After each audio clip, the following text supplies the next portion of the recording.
and welcome to another episode of Live and Wired.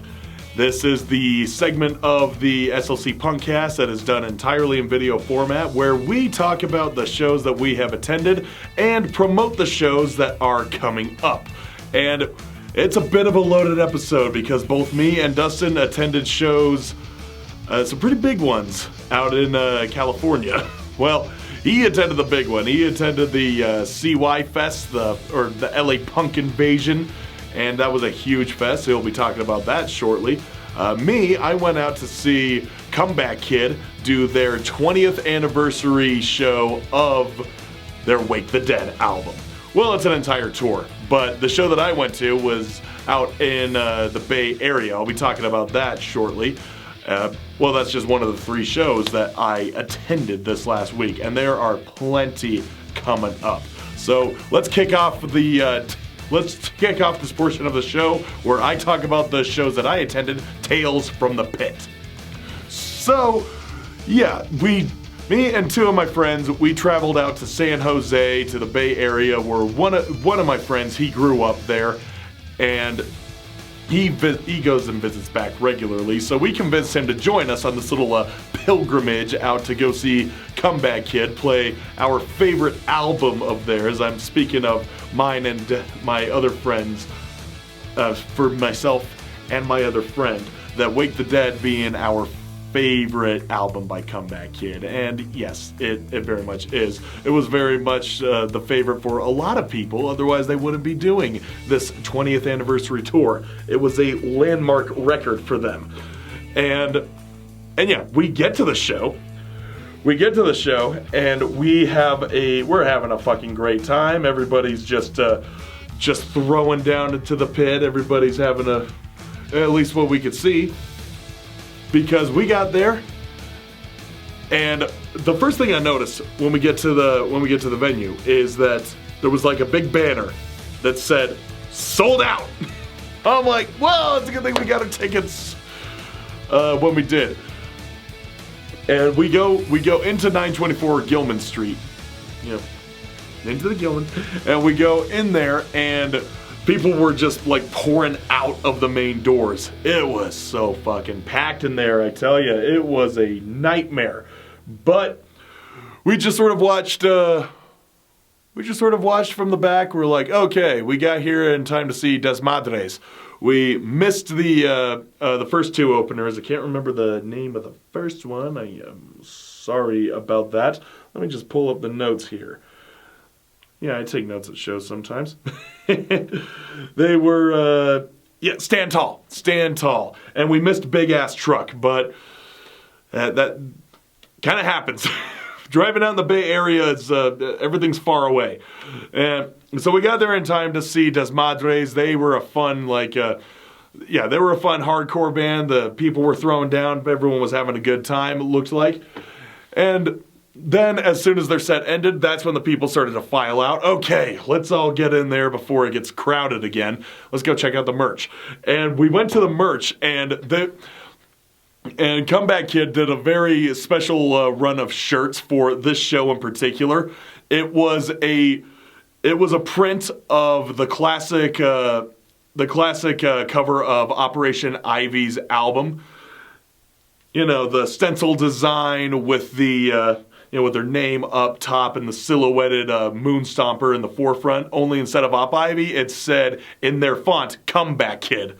And I thought that was funny. It was an ode to them playing at 924 Gilman, which, as you know, was the launching pad for a lot of Bay Area bands that included Operation Ivy, along with Rancid and AFI and whatnot. So this was, it was cool just to be in the Gilman Street where like all of these bands that are now considered legends got their start. This is the same venue that they played in when they were still just like little underground legends. And now they're fucking rock and roll mainstays, it seems. Well, except for, a few of them, sure. And it's just amazing to me that venue is still alive. It was the West Coast CBGBs. That's how I see it. The West Coast CBGBs. Anyway, it was great just being in that room and experiencing a band. It was also now considered a classic hardcore band to play there. But I digress. The fact was that the show was still very much it was still going strong when it started off strong. It was still going strong, and it was just getting crazier. And then the band Koyo took stage, and Koyo was actually pretty cool. They had this sort of melodic hardcore, like some mid-career AFI, like late 90s, early 2000s AFI, early Rise Against, that sort of thing. They definitely fit the bill with Comeback Kid. It was a sort of softer Comeback Kid, if that makes any sense. But they were good. Dodging a lot of crowd surfers, stage divers and what have you. I remember this one guy flipped off the stage and his foot was coming down right toward me. I was like, shit!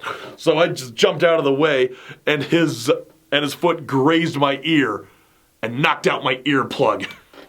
And I bent down to pick it up, and this girl is like, "Are you okay? Are you okay?" I'm fine. Just lost my earplug. Don't worry, I'm okay.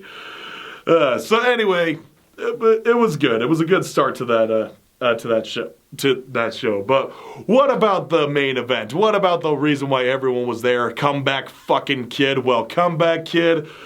Dude, it was awesome seeing Wake the Dead played in its entirety. The songs that you never get to hear live except for special occasions. I'm talking like False Idols Fall, My Other Side, and Partners in Crime, Falling Apart, and of course, Final Goodbye.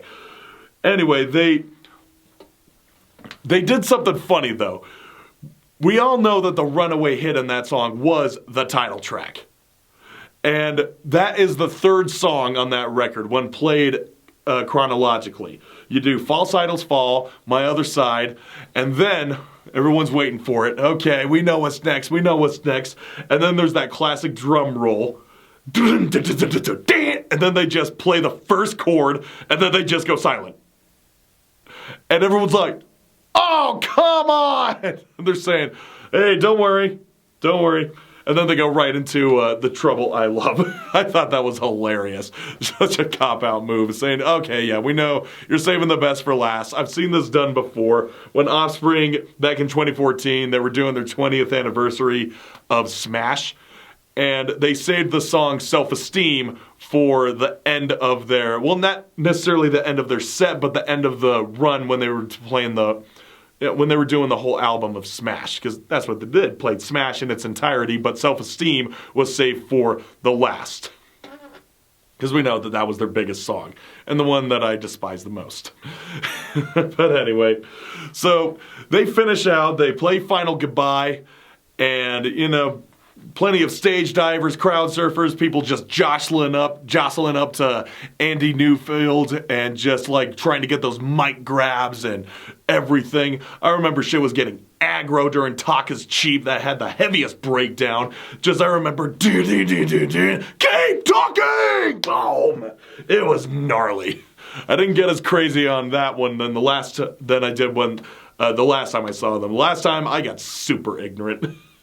As I've said before, if you get hit, it's your own fucking fault. Such is the way it goes with hardcore shows. Anyway, so they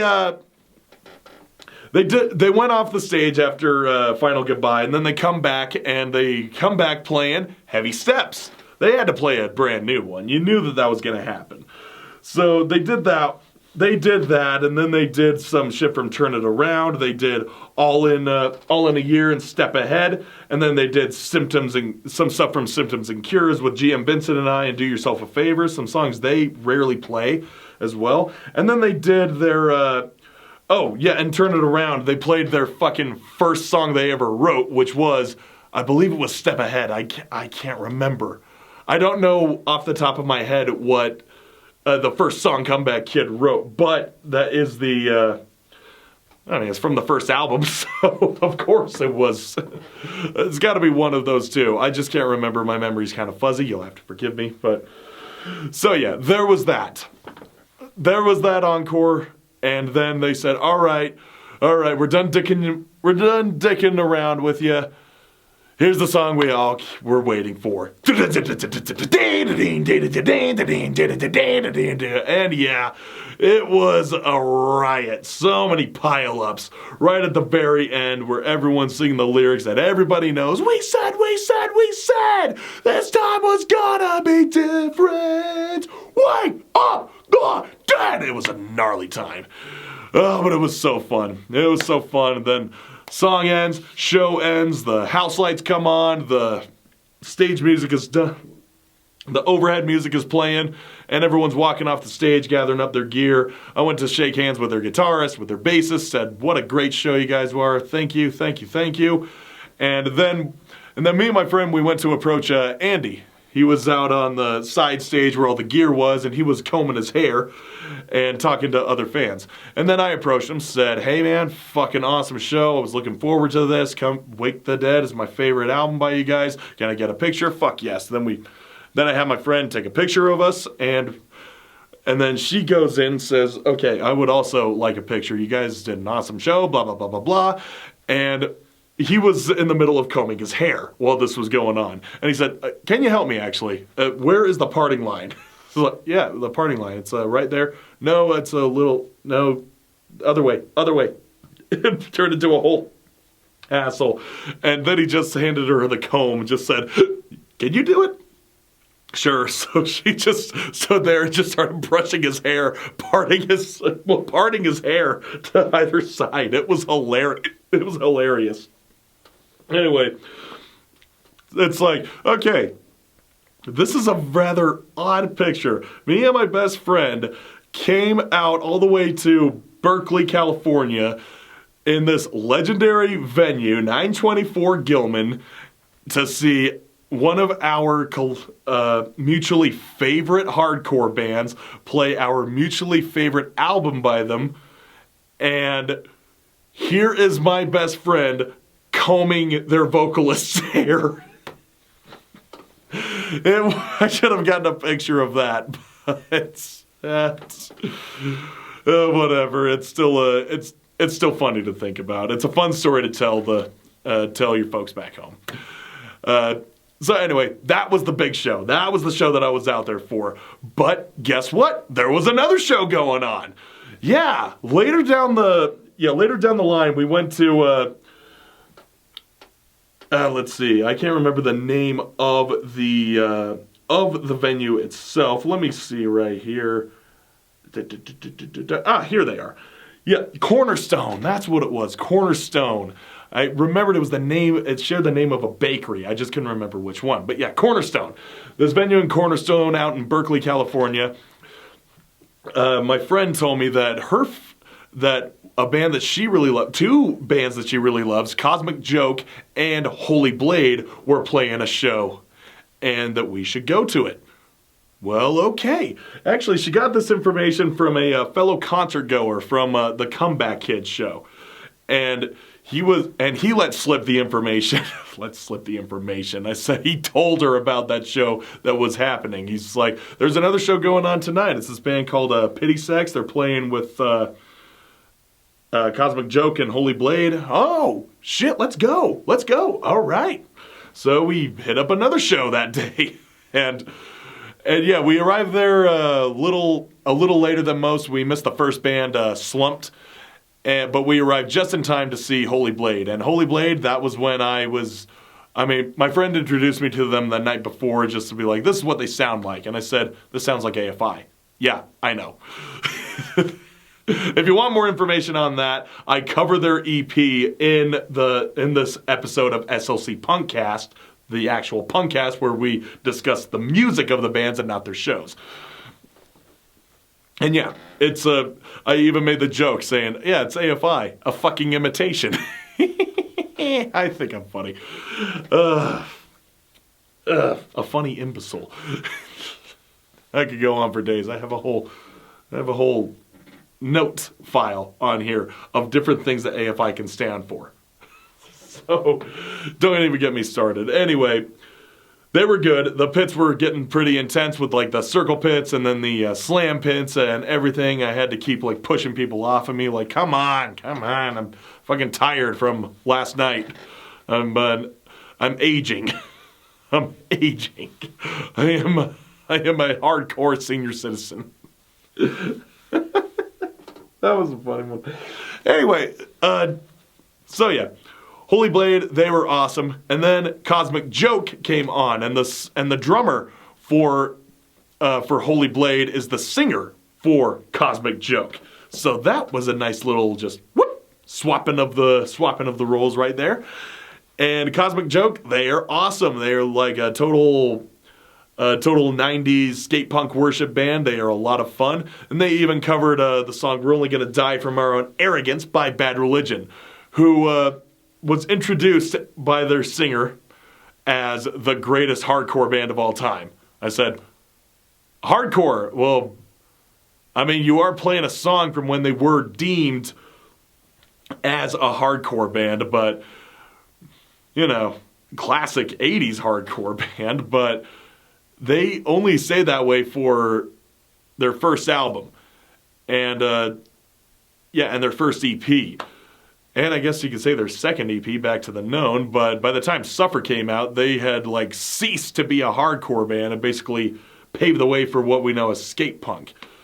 So, I don't know, I guess it's all preferential, you know, hardcore is how you, I don't know, it depends on what era of hardcore you relate to the most. You think of a certain band, you think hardcore. Me, I think of bands like Terror or Hatebreed, and I think hardcore. I think of Bad Religion, I think of, you know, old school hardcore punk. I think of them as a punk band first, a hardcore band second. But again, that was before I was born. I don't know how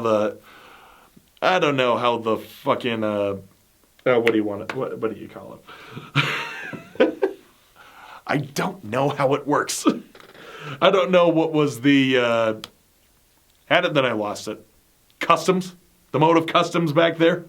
I don't know what you could label as a hardcore band or a punk band because I wasn't alive. In my day, you label a band like Bad Religion, you say that they're punk rock. People associate them with punk rock, and you associate a band like Expire with hardcore. But I am going off of a major fucking tangent here. Anyway, the point is Cosmic Joke was great. They were so lively. The bassist and guitarist and the singer just all dancing around on stage and just getting everybody involved. It was a fun time. It was great. And we stuck around for the band Jesus, I can't even. Toner. Yeah, we watched some of the band Toner. They were softer. They were definitely more on like the, it felt more like a post-punk band. And they were good. But at that point, we were kind of feigning interest in the rest of the show, and we just decided to dip early because we had a long day. We were tired. And we had a show the night before. Like I said, by hardcore standards, we are now senior citizens. It was a great show, though. It was a fun time.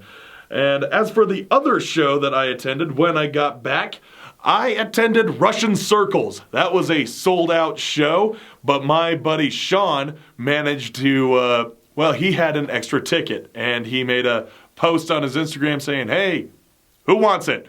And I comment, "I want it." All right, I'll meet you at the show.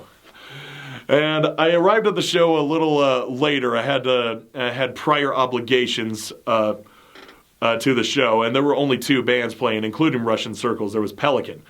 And by the time I got to the show, Pelican had not only finished their set, but Russian Circles was setting up. They were ready to get going.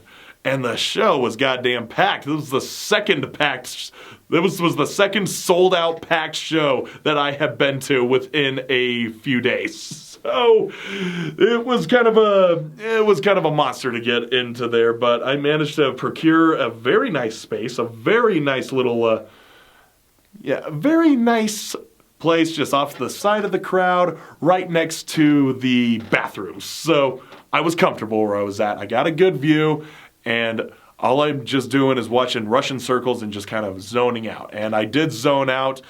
the house lights go out, and then these these sound swells start playing. Then all three of the guys walk out onto the stage, and then they kick right into 304. Or, not 304, 309. 309. And said, that's a good opener. Okay. And everyone's just vibing and headbanging and just like, yeah, this is fucking awesome. And then they kick into their fucking classics. They go into Harper Lewis. And that was when everybody, because, you know, they have that 1, 2, 3 open note riff, that dun dun dun dun dun dun dun dun dun dun dun dun dun dun dun. I just saw the entire crowd going like this. It was just up and down, everybody headbanging in unison. It was great. It was what we all needed to hear. And then they went on with Conduit, Malta, and Geneva, and they played the title track from their last album, Gnosis. And of course they played Young Blood. Young Blood is the fan favorite. It's definitely my favorite song by Russian Circles. It was the song that stood out to me the most when I first saw them back in 2018. And yeah, the little sound effects that were coming through with their bassist, I believe his name, Brian Cook. He was doing the bass stuff, and then whenever he could get a minute, put on the looper pedal, and then he just like hit the little sample board and like, okay, these are the sound effects that got to go in now. And between each song, there were all of these little sound effects. A lot of them were like swells. And there was one in particular where it was just this elongated swell. It was going for like a good minute and a half, just like, and then it just stops, and then the little melodic intro to Youngblood comes on. It was a nice little juxtaposition, just this fucking build up, and then it was great. It was great. And also the lights. Oh my God, the lights. I gotta talk about the light show. They were just so, it was on point. All the lights just going with the rhythms of the songs.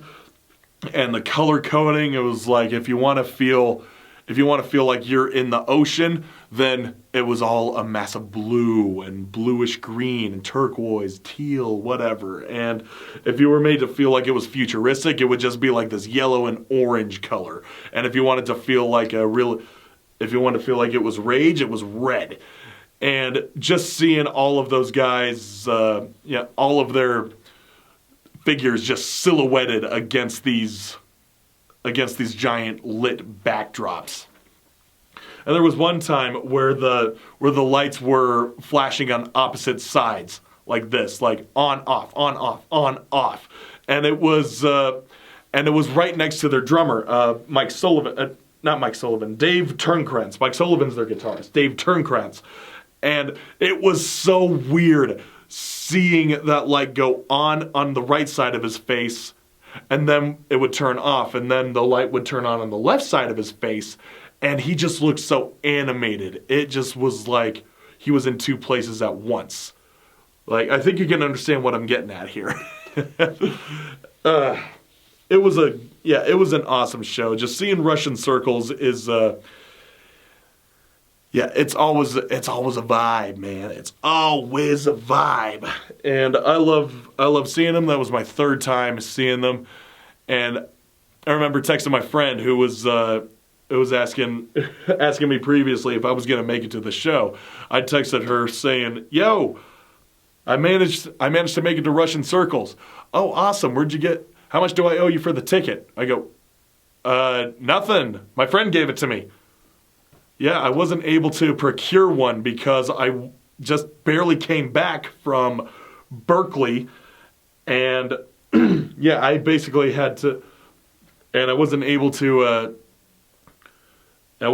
procure one myself. My friend just gave me his extra one, and she said, "Oh, okay, well that's cool. I'll manage to find mine." Wait, aren't you not here? The show is tonight. I'm at the show now. Oh, fuck. She was so pissed. Said, how did you forget? How could you forget? I mean, I couldn't really blame her. I honestly thought it was like I forgot it was the day after I came back from from San Jose. It was kind of serendipitous how it happened that I was like, okay, I'll just pay at the door. But I wasn't even going to get to the show until much later. So, and then I found out that it was sold out. So, yeah, the fact that I managed to get a ticket for free from a very good friend of mine who I didn't even see at the show. He was all the way up front and I was in the back. And he had to leave pretty early because he works very early in the morning. But yeah, we'll see you soon, Dad. We'll see you soon. I'll set aside a time when we can hang out. And I can thank you in person. Anyway, I said, well, just look at my Instagram story. I told my friend who missed the show, look at my Instagram story. You'll see part of the show at least. It's the most I can do. I'm really sorry. But hey, next time they come through, just don't fuck up. Okay, I won't fuck up. So yeah, like I said, this is going to be a pretty loaded episode of Live and Wired. Well, it was a loaded episode for Tales from the Pit. Anyway, those were my tales from the pit. Now let's talk about the shows that are coming up. Tonight I was actually supposed to be at a show. I was supposed to be at Agnostic Front, Murphy's Law, and Violet Way. But they were coming from Omaha, and they got snowed in and weren't able to make their trek to Denver to play the show. And they had to cancel that one. And they had to cancel Salt Lake for tonight because Mother Nature had other plans. And I know what they were talking about. I drove through the fucking blizzard coming back from San Jose. Most of my trek through Nevada was just a white swath. It was fucking snowing sideways. It was a mess. So I can't blame them for having to call off driving up the fucking canyon through Colorado going into southern Utah. That is just not going to be a good idea for anybody. But I am really bummed that show is not happening. I really love Agnostic Front. But yeah, I have seen them like a good 4 or 5 times now. But I've only seen Murphy's Law once. And I would love to see them again because Jesus Christ, Jimmy G is a fucking hilarious motherfucker. He is just so funny. When I saw them come through with Sick of It All back in 2018, 2019, somewhere around there, he was the life of the fucking party. He was just so unfiltered and just so... he just turned it into a comedy roast. I remember he was talking so much shit on Fat Mike because No Effects fell under scrutiny, making the comment of when they were playing punk rock bowling, said, "Oh yeah, I hope we don't get assassinated here." No, they were only doing that to country fans. Yes, there was that sniper up on the roof of one of the casinos and was open firing at a crowd at a country music festival that was happening down there, or a country show, or whatever. But that's just shit in the past. Anyway, Jimmy G, he was just going off on Fat Mike saying, "Oh yeah, that fat fucking cunt. Yeah, they made the little apology video and Fat Mike's just back home wiping his eyes with $100 bills. Yeah, fuck that guy." And that was another thing that was awesome was they are the only band I saw where they were playing at Urban Lounge. It's a bar venue. It's a 21 plus bar venue. And they walk in and put a big case, like a 30 can case of PBR right up on the stage, and they just crack them open and start drinking. I said, God damn it, only Murphy's Law could get away with that. Only Murphy's fucking Law could get away with that. And for some reason, I don't know why, the camera cut out at that point when Eric was about to go over the rest of all of the upcoming shows. He has a bunch, so I'm going to do it for him. I don't know if I'll go in the right order, but we'll get all the flyers he had covered. First, we're going to go with Movements and special guest Citizen Scowl Downward. This is Saturday, March 29th at the Complex. Next up, we've got Make Them Suffer's North American Tour. They're playing with Like Moths to Flames, Wind Waker, and Aviana. That is Saturday, March 29th at the Complex. Complex is going to be a busy place if you want to go check out cool shows. Next, we got Holy Locust, Yes Ma'am, Ride the Apocalypse with special guest Peter Chubak and the Sunnybrook Sailors. That'll be on March 25th. It's $13 in advance, $15 at the door. Get over to aceshighsaloon.com because it'll be at Aces. 21 and older. Looks like the show starts at 7. Amil and the Sniffers are doing their tour, and they will be in Salt Lake at the Rockwell at the Complex on Sunday, March 30th. They'll be with Sheer Mag. They're doing their Cartoon Darkness World Tour 2025. Great flyer, and go check out the band, obviously, if you want to see if they're coming to a town near you. At Eric's Poser Palace, you'll get to see Skullfuck, Screwed, Subterranean, and Acidia. I'm glad, at least for the two middle ones there, they included the other font so I could read that shit. That'll be on March 29th. Ask a Punk, it's $5 at the door. Doors are at 5. Music's at 6, and it is $5. It is all ages, so go check out some cool stuff at Poser Palace. On March 26th at Black Lung Society. Holy fuck, where's the extra font on that one? I have no idea what that mess is supposed to say on top. It looks like Mauled is also playing with, I can't even tell. And then Cavernous. If you can read those, then you know who you're going to see on March 26th at Black Lung Society. It's at 7, and it is $12. Eric probably knew. I apologize again. What the fuck's up with the camera? Like every third time we have some issues. Half the time it's batteries not being charged and shit like that. Once it was on the boom mic. The other time, the batteries were good. Don't know why it just stopped working. Sorry.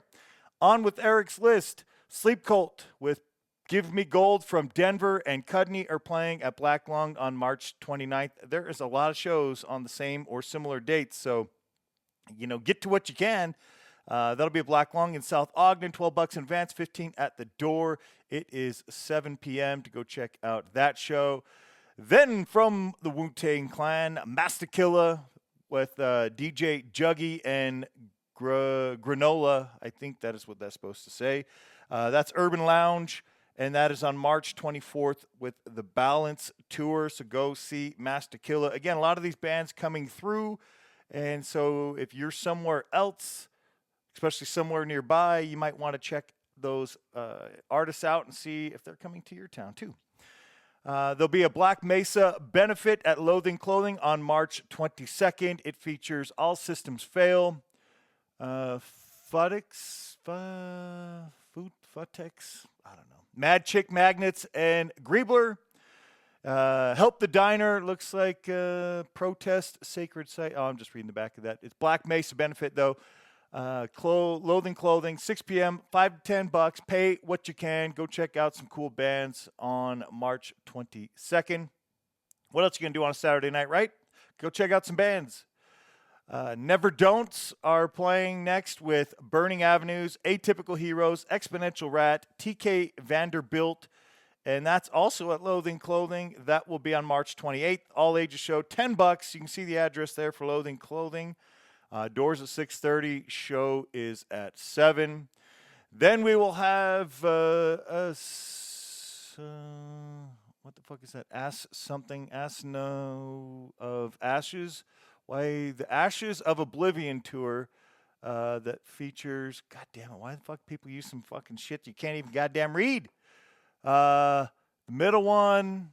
Fuck, I don't know either. Grace and Silence. I'm sorry. Eric obviously did a better job because he can read some of these fucking fonts. I don't know what the fuck that says. Aslan, Ashen of Ashes? Fuck, I don't know. Anyway, Grace and Silence will also be playing, High Charity, and a third fucking font that I can't read. That'll be on Sunday, March 23rd, Black Lung Society. It's $12. Doors are at 7. All ages. So get the all ages out. Go see 3 fucking bands. I can't even read their shit. And then Grace and Silence, and High Charity as well for the Ashes of Oblivion tour. Bands coming through. Go check them out.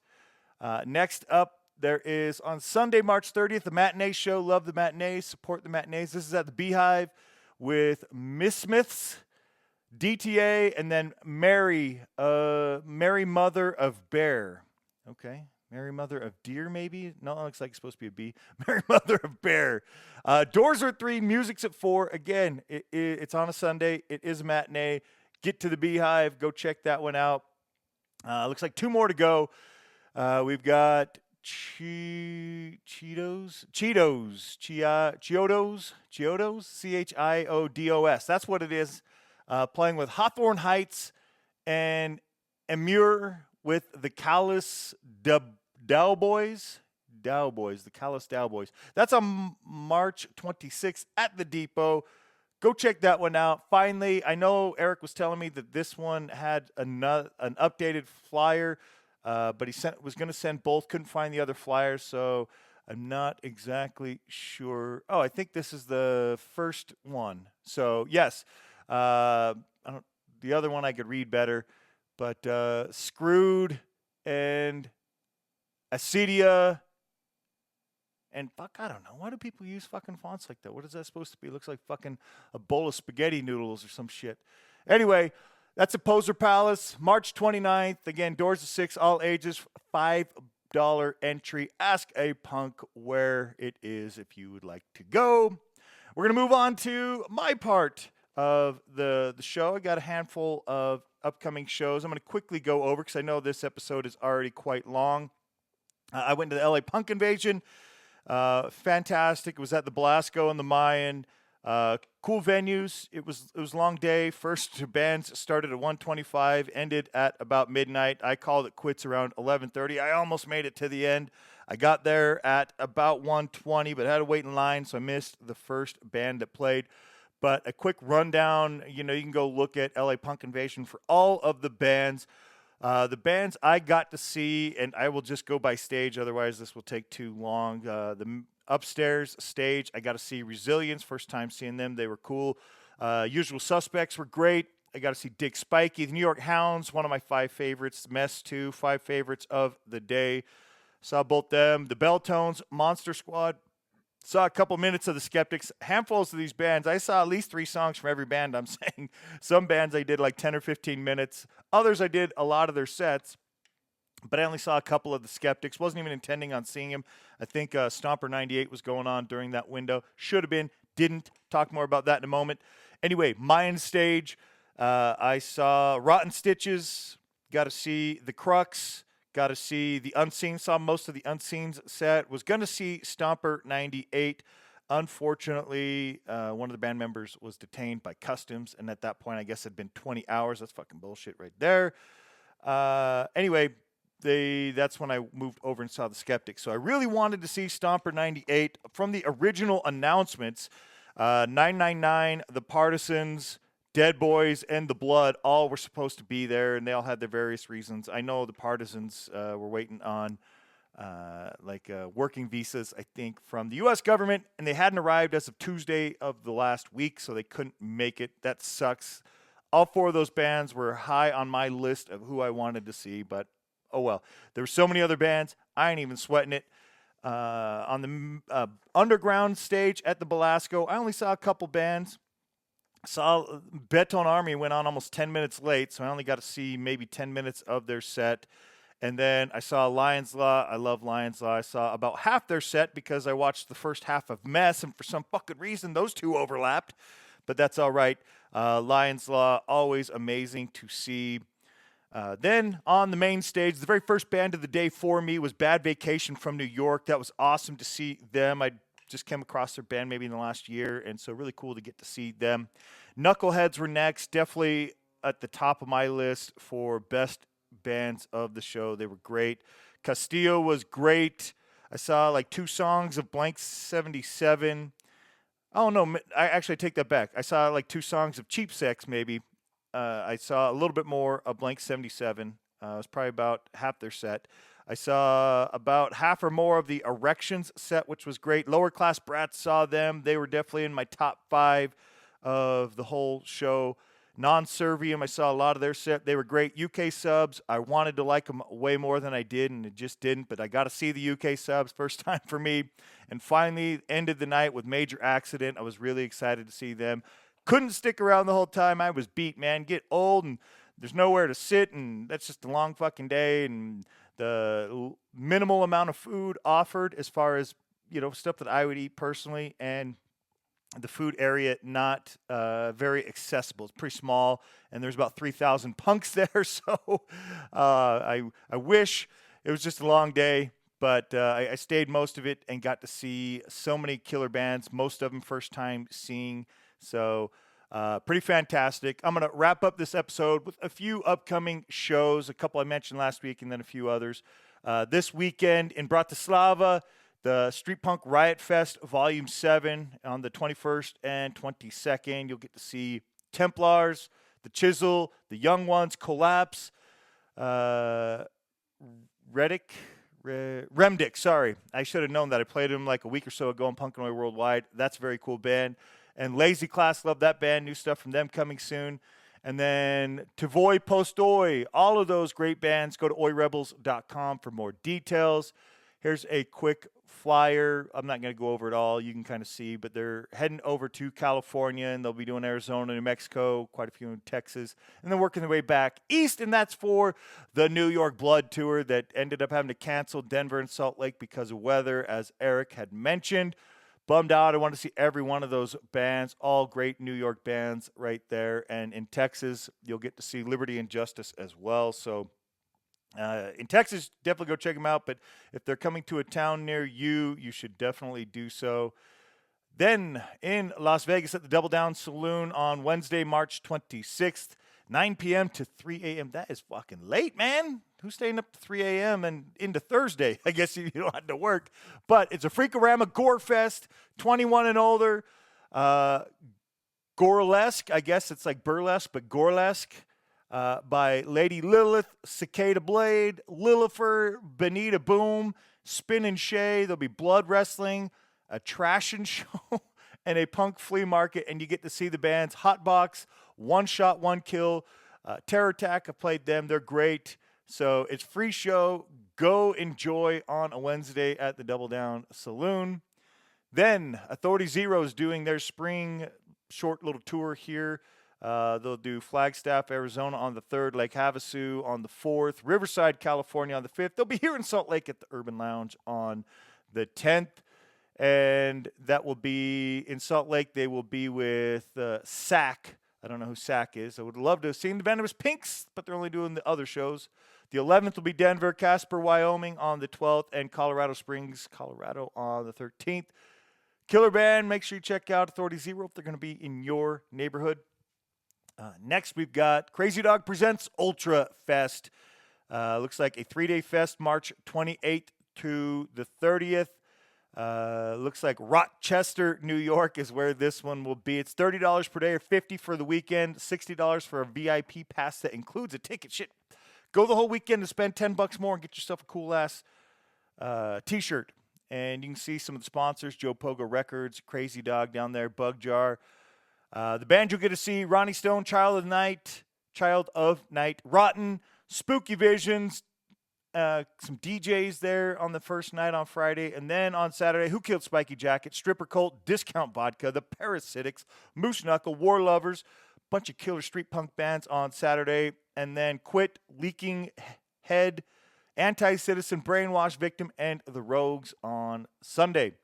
And it doesn't have the times. Don't know the times, but go check that one out. On Friday, March 28th, Supreme Commander will be playing with a few bands at the Pie Shop in Washington, D.C. It's an all-ages show, $15, 8 p.m. You can also see Mortal Ground, Calloused, Ingest, and Execute. Then in Bremerton, Washington, the Bremerton Invasion, you'll see at the Charleston, The Indicted, The Last Responders, The Scoffs, MFD. It's 8 p.m., all ages, and it is $17. That is Friday, March 21st, tonight. Go check them out. Stay Out are doing a Tariff tour. On the 22nd, they'll be at the Drew in Vancouver. Livermore on the 28th in, oh, sorry, nope, those are, I don't know where the Drew is. Livermore on the 28th, on the 1st in Portland, 3rd in Tacoma, 4th Seattle, 5th Vancouver, Canada. They'll be in Richmond on the 11th, Sacramento session on the 12th. So we'll be doing some California shows. And so that covers quite a variety of times, even into July. So the first half, the left and the top of the right column, are definitely upcoming soon for the Northwest, Pacific Northwest. After that, we are going to go to Marlborough, Massachusetts. And you can go see on Friday, March 21st, an all-ages show, 8 to 11 p.m. It's $10 in advance, $17 at the door. And what is all of this for? Well, as you can see, you can go see Dirty Walter and the Smell Tones, Scotty Saint and the True Believers, and Color Killer. Tackle Box Brewing Company is where that'll be, so go check that one out. And finally, oh no, we got two more. Sorry. Punk Spring, this is in... Where's this at? I thought I saw this earlier, I think. Oh, Osaka and Tokyo. So on Saturday the 29th in Osaka, you'll see Bad Religion, Sex Pistols featuring Frank Carter, Yellow Card, and Pennywise. So in Osaka, and Iggy Pop will also be playing the Tokyo-only show. But Bad Religion, Sex Pistols with Frank Carter, Yellow Card, Pennywise. So Osaka and Tokyo, some killer bands coming your way for Punk Spring 2025. And then there's a whole bunch in Japanese that I don't, I assume it's the same stuff I just said. But that's the Saturday the 29th and Sunday the 30th. And finally, Bones 8 Arfa have some upcoming shows. They'll be in London for a couple nights, Brighton for a couple nights, Bristol, and you can see those dates. March, that's this weekend, and then next week in Brighton.